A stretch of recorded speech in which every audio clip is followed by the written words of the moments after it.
c'est dans le cadre de collaboration à enquête sur l'assassinat du président Jovenel Moïse. Il ne faut pas oublier que moi, c'est une principale figure qui a demandé justice pour le président Jovenel Moïse. Donc, c'est normal pour moi mettre témoin à la disposition de la justice et juge instruction pour moi venir répondre aux questions de la justice.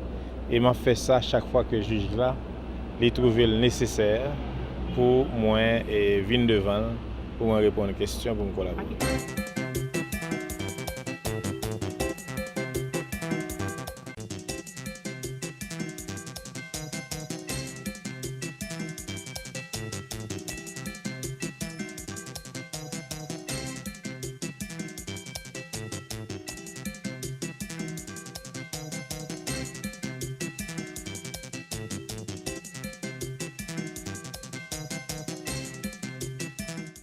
Les prescriptions du Haut Conseil de transition sont clairement définies.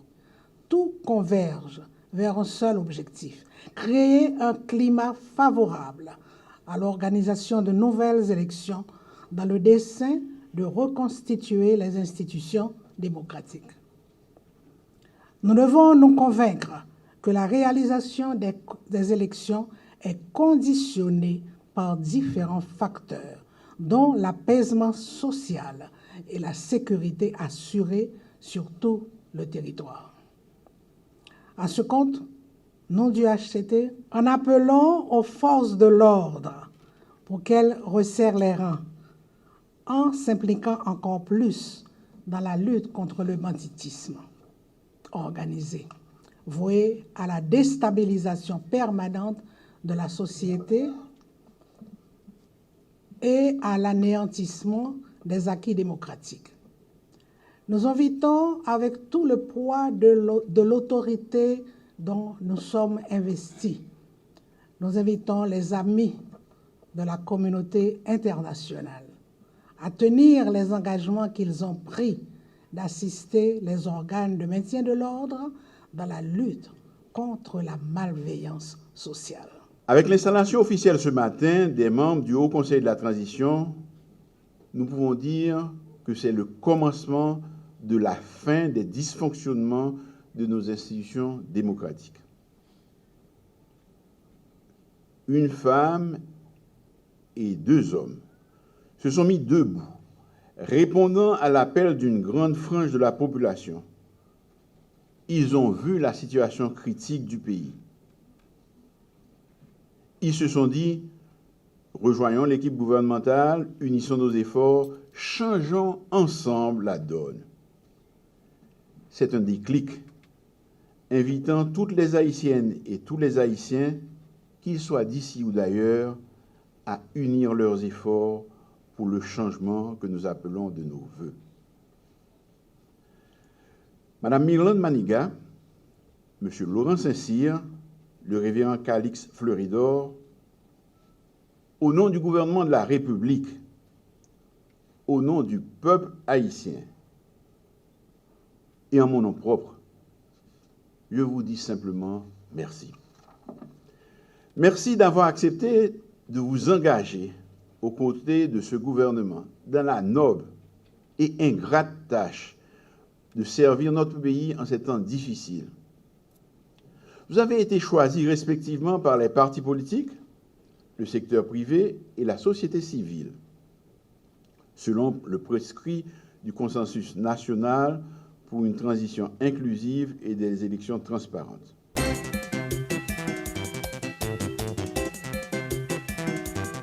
Un dossier comme ça, un dossier criminel, où assassinent un chef d'État la caille, et que là où saisi en tant que personnalité étrangère d'un pays ou impliqué là-dedans, dont certaines personnalités la caille ou réputées impliquées là-dedans, ou pas qu'à venir dire pour justice pour là, comme quoi dans lui, comme quoi dans équité lui, comme quoi dans une justice normale, que justice ça commence par classifier. Classifier veut dire une série de noms ou dit ou pape révélé par la justice, ou pape révélé par la nation. Une série de implication qui fait avec celui-ci ou celui-là, ou dit ça, nous pas qu'à connaître, tout le monde pas qu'à connaître, justice pour la pas qu'à connaître tout. Si vrai, ou pas demander personne, peut-être ou un mépris de la justice haïtienne, sous quelle forme pas connaître, ou aller chercher monde pour chercher ou aller avec lui. Soit aller chercher lui. Pas normal? C'est tout à fait anormal. Pour qu'on vienne chercher un monde, il y a une procédure à suivre. D'ailleurs, si c'est là qu'on vient prendre un monde qui est de nationalité américaine, ou pas jamais tourner au bas moins. Pour qui ça? Parce qu'il y a un principe en droit international public qui dit un État n'extrade pas ses nationaux.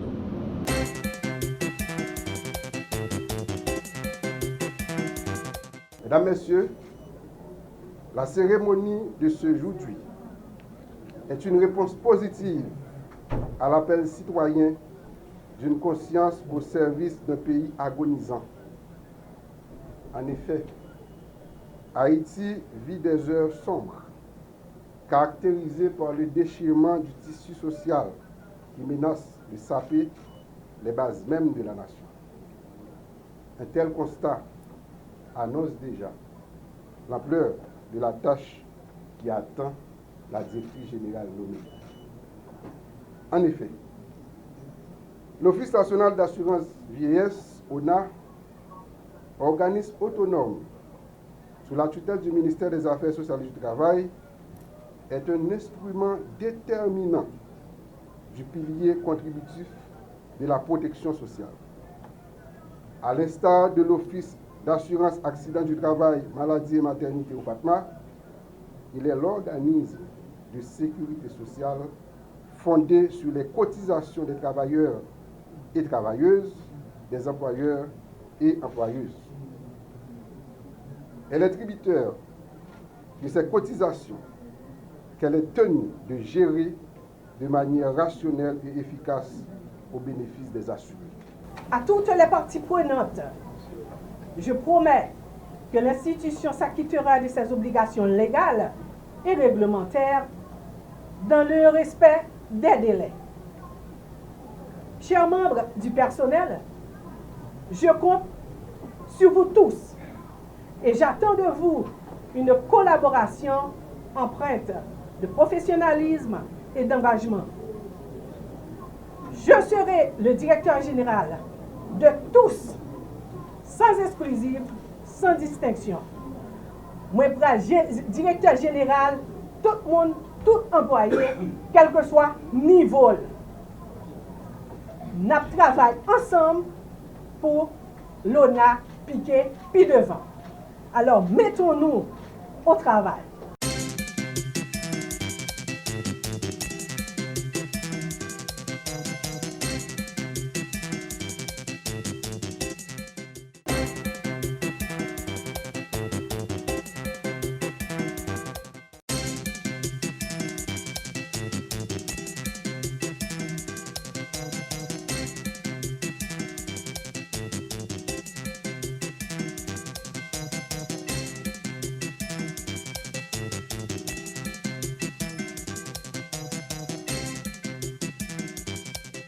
Mesdames, Messieurs, vous avez donc été conviés aujourd'hui à assister à l'installation d'un nouveau directeur général à la tête de l'organe exécutif du Conseil national de télécommunications.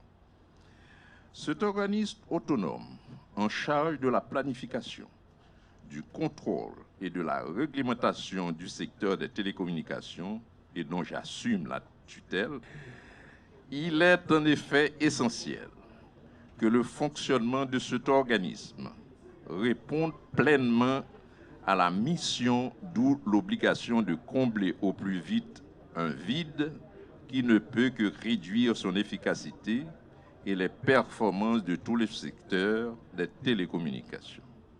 Monsieur le directeur général, vous n'êtes pas un nouveau dans l'institution. Vous en connaissez tous les rouages. Il faut cependant vous rappeler que vous allez prendre charge d'un secteur d'activité qui se révèle de plus grande importance dans la mise en œuvre des politiques de développement de notre pays, à un moment où des changements importants s'opère dans son environnement avec de nouveaux enjeux auxquels il faudra faire face dans une politique d'obligation de résultat. Tous les pays du monde misent sur le potentiel de l'économie numérique. Haïti, en raison de sa situation particulière, en a besoin davantage pour sa croissance multidimensionnelle. D'où l'importance de l'accès au haut débit, qui est pratiquement un passage obligé en matière de télécommunications pour tout pays voulant bénéficier des retombées positives de l'économie numérique. Si dans les années 2000, c'était la pénétration téléphonique qui était un indicateur économique, de nos jours, c'est la pénétration du haut débit qui est un indicateur économique.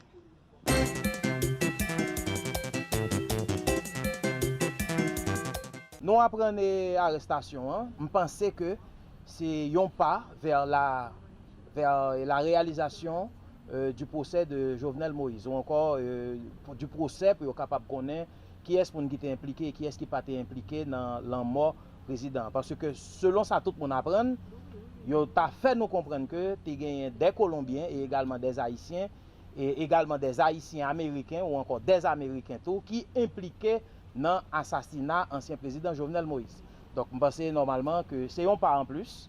Et tout ça que nous-mêmes nous sommes capables de souhaiter, c'est que nous sommes capables de continuer à aller en profondeur et pour être capables de trouver tout le monde qui est impliqué de une façon quelconque dans la mort président, découvrir tout, le monde qui était financé, découvrir tout, le monde qui était participé comme auteur intellectuel, comme auteur de toute façon que nous sommes capables de auteur. Donc, même pour capable de découvrir le monde. Donc, c'est comme ça que nous arrivons à comprendre.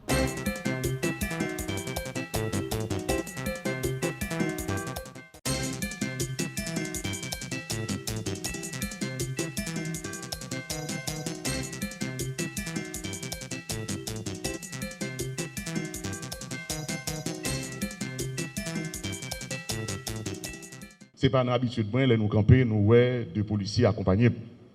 Ce n'est pas deux policiers qui sont là pour assurer une sécurité rapprochée, mais c'est nous présenter nous. Et il y a 3 mannequins là qui sont nouveau équipement BLVV. Et BLVV est tout impliqué dans plusieurs opérations qu'il fait.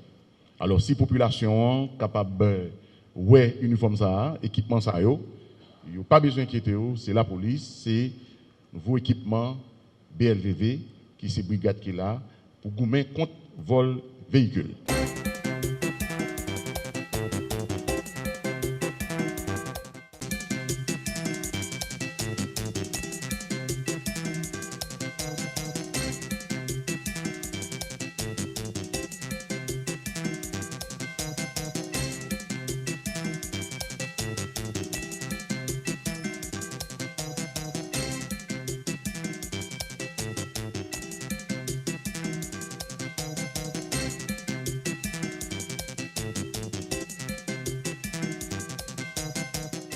De notre engagement du gouvernement américain, le peuple américain multisectoral envers le peuple haïtien. Dans cette occasion, c'est un engagement par rapport aux organisations sociales qui sont une colonne vertébrale de l'avenir du pays.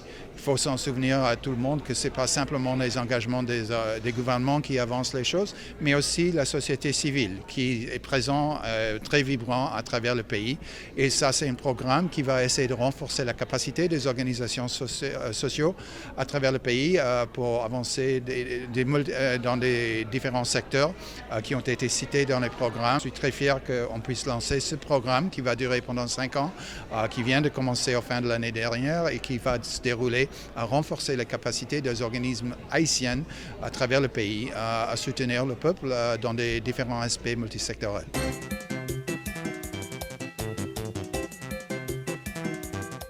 On est solidaire avec les Canadiens d'origine haïtienne et tout le peuple haïtien.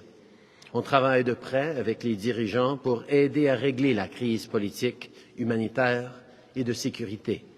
Le Canada appuie le peuple haïtien depuis des décennies. J'ai aussi annoncé une nouvelle série de sanctions contre 2 autres membres de l'élite économique et politique qui se servent de leurs ressources et influences pour soutenir les groupes criminels. Au total, le Canada a maintenant imposé des sanctions à 17 personnes. On a des raisons de croire que ces gens se servent de leur statut d'élite notoire en Haïti pour protéger des groupes criminels armés et faciliter leurs activités comme le trafic des drogues et d'autres actes de corruption. Il y a aussi des besoins humanitaires criants en Haïti. Le Canada offre son aide depuis le début de cette crise. Aujourd'hui, j'ai annoncé aussi de nouveaux fonds pour assurer la sécurité et la résilience des femmes et des enfants haïtiens qui vivent le long de la frontière entre Haïti et la République dominicaine. Le Canada s'engage aussi à verser 12,3 millions de dollars de plus en aide humanitaire pour aider à répondre aux besoins les plus urgents.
Ce programme que nous soutenons depuis 2019 suit une invitation du ministère de l'Intérieur et des collectivités territoriales parce qu'il nous tient à cœur de collaborer avec les pouvoirs publics.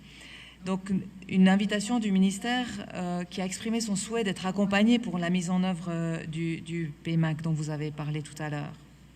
PAGOD a accompagné ainsi au niveau central la direction des collectivités territoriales dans le pilotage du programme, mais aussi s'est tenu aux côtés de 11 municipalités dans le Sud, dans 3 départements du Sud, les a soutenus sur différents plans. Un soutien précieux. Vous le savez, vous en avez parlé tout à l'heure, même si je suis arrivée qu'à la fin de vos échanges, mais travailler sur la gouvernance est un défi. C'est un défi aussi communicationnel, hein, parce que qu'est-ce qu'on montre quand on travaille sur la gouvernance? Il y a des choses qui sont plus faciles à illustrer par des photos que la gouvernance. Mais c'est parce qu'on travaille effectivement sur des éléments qui sont peu visibles ou qu'on ne voit pas tout de suite. C'est un travail de longue haleine dont les résultats se font sentir petit à petit, mais qui assure précisément la durabilité. On travaille sur le renforcement des personnes et des institutions. C'est vraiment pourquoi il est important de persévérer, comme le démontre PAGOD, avec des actions qui deviennent au fil du temps de plus en plus concrètes. Et ça va se voir encore plus d'ici la fin juin, on en est sûr, et dans les prochaines années. C'est pour moi un immense plaisir d'être avec vous ce matin à l'occasion de la remise du programme de formation en gestion municipale développé à l'intention des maires et des agents municipaux du département du Sud. Je vois ici de nombreux visages, acteurs de la gouvernance locale, pour lesquels, j'en suis convaincu, ce événement constitue une étape positive dans le processus engagé par l'État pour une décentralisation effective. Il s'agit là d'un travail de longue haleine dont les bénéfices ne pourront que rejaillir sur tous les acteurs intervenant dans le domaine. Chers amis, acteurs de la gouvernance locale, à ce stade, il me semble important d'insister sur l'intérêt et l'opportunité du partenariat pédagogique développé entre l'Université d'État d'Haïti et l'Université publique du Sud pour l'élaboration et la mise en œuvre de cette formation. L'université publique au sens large se doit de contribuer activement à la transmission des savoirs et savoir-faire nécessaires à la transformation de nos administrations. À cette occasion, je souhaite marquer notre appréciation pour l'effort fourni par l'Université d'État d'Haïti et l'Université publique du Sud en remettant ces plaques d'honneur en gage de notre reconnaissance pour la qualité du travail accompli par vos équipes respectives.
Aujourd'hui, l'institution que j'ai l'honneur de diriger se veut être dynamique et intervient, comme par le passé, dans la construction d'infrastructures sociales.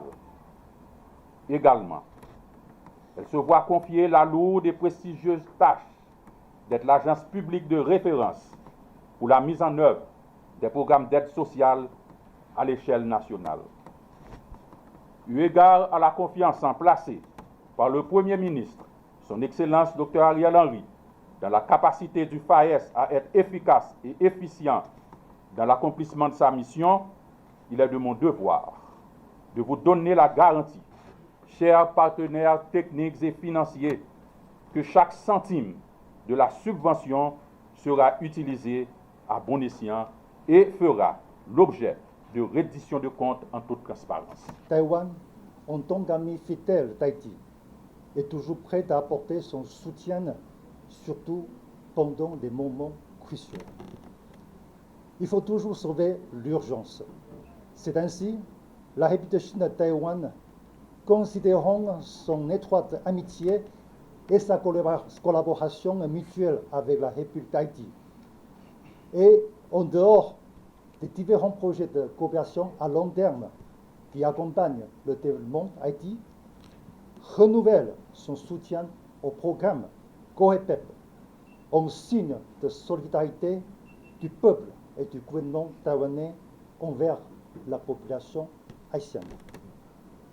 Aussi, je voudrais annoncer et informer au grand public que ceci est la troisième don de ce genre depuis 2019 et le premier décaissement au FAES dans le cadre du programme COEPEP prend effet dès la signature de la convention de partenariat.